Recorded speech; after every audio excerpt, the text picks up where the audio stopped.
உடம்புக்கு சத்தான இந்த முள்ளங்கி வச்சு இன்னைக்கு சட்னி செய்ய போகிறோம். வாங்க எப்படின்னு பார்க்கலாம். அப்படியே மறக்காமல் ஒரு லைக் போட்டுருங்கப்பா. மரச்செக்கெண்ணெய் ஊற்றிக்கலாம். சின்ன வெங்காயம், வரமிளகாய், பூண்டு, கடலைப்பருப்பு, உளுத்தம்பருப்பு, கருவேப்பிலை, தக்காளி ஒன்று போட்டுக்கலாம். சுத்தம் பண்ண முள்ளங்க.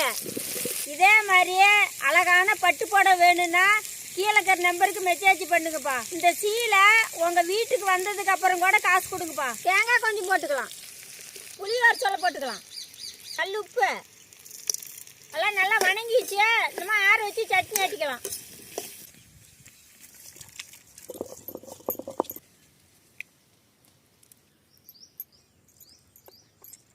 முள்ளங்கி சட்னி சூப்பராக இருக்குது. நீங்களும் ஒரு நாளைக்கு வீட்டில் செஞ்சு சாப்பிட்டு பாருங்கப்பா.